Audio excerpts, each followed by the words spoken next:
dans le prochain épisode de Demain nous appartient. Tandis que Lydie s'apprête à mettre à exécution son plan de vengeance, Mourad refuse qu'Issam reste à 7. Valérie consent quant à elle à laisser Souleymane vivre à 7. Attention, les paragraphes qui suivent contiennent des spoilers sur l'épisode de Demain nous appartient diffusé demain soir sur TF1. Si vous ne voulez rien savoir, ne lisez pas ce qui suit. Mardi 2 mars dans Demain nous appartient. Lydie s'apprête à mettre à exécution son plan de vengeance lors de son altercation avec Lydie. Marianne a été blessée au cou.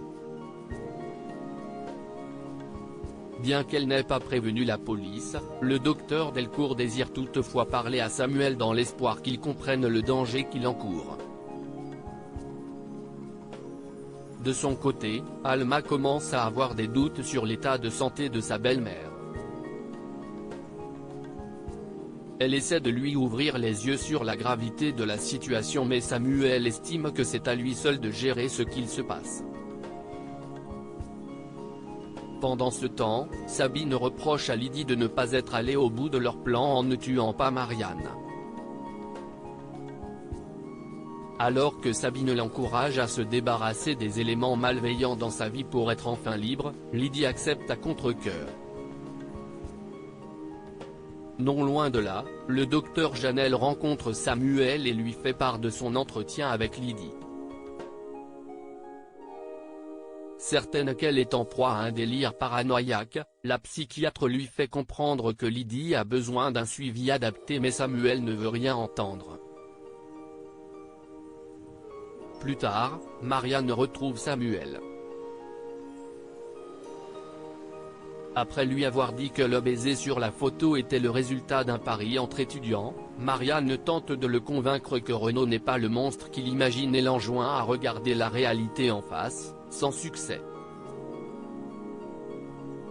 Ne sachant plus quoi faire, le docteur Chardot se confie à William. Puisqu'il se pose lui aussi des questions sur la santé mentale de sa mère, William le pousse à raisonner en tant que médecin. En rentrant chez lui, William interdit ensuite à sa fille de revoir Lydie expliquant que sa grand-mère est schizophrène. Le soir venu, Samuel dîne avec sa mère au Spoon. Lorsqu'il s'éloigne pour aller payer l'addition, Lydie entend la voix de Sabine qui lui demande d'agir au plus vite sans quoi elle perdra Samuel pour toujours.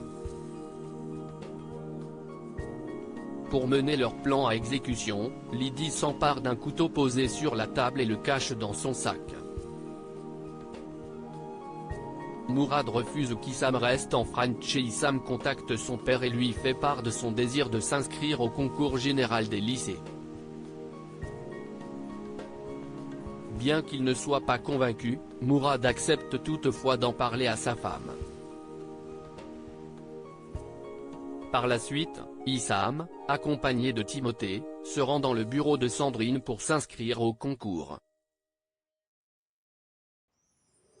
Tandis que Sandrine précise qu'il n'y aura qu'un seul gagnant, le fils Brunet rétorque que tout ce qui compte c'est qu'ils puissent exceller dans leur spécialité. En parallèle, Anna informe son compagnon qu'Issam pourrait habiter chez eux jusqu'au mois de juillet. Même s'il apprécie beaucoup l'adolescent, Karim aurait cependant préféré avoir un peu plus de temps seul avec elle.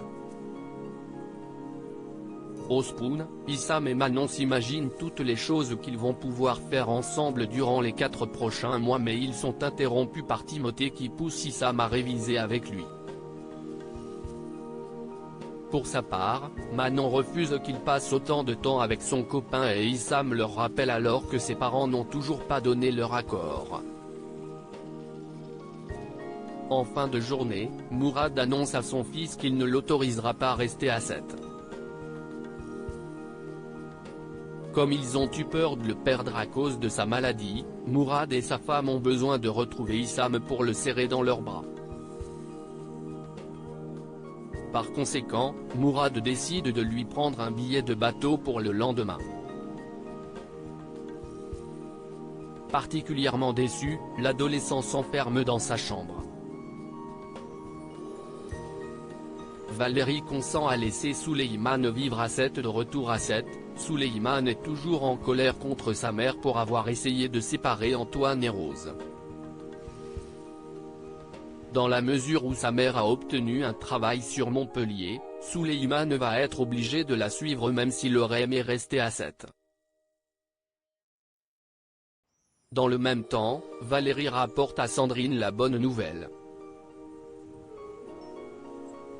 Tandis qu'elle hésite à prendre le poste car elle ne veut pas imposer son choix à son fils, Sandrine propose d'héberger Souleyman aussi longtemps qu'il le souhaite. À la nuit tombée, Souleyman mange au restaurant avec sa mère. Puisqu'il lui a fait part de son envie de vivre auprès de la fille qu'il aime, Valérie comprend que son fils prend son envol et accepte qu'il demeure à 7.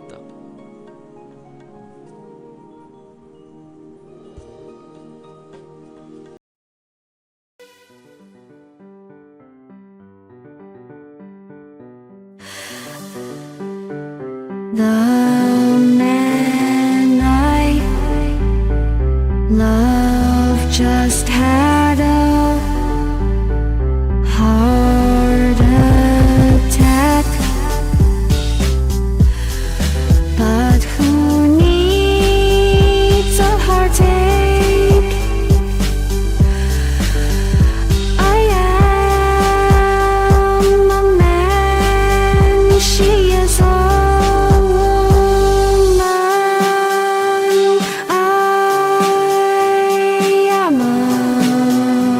she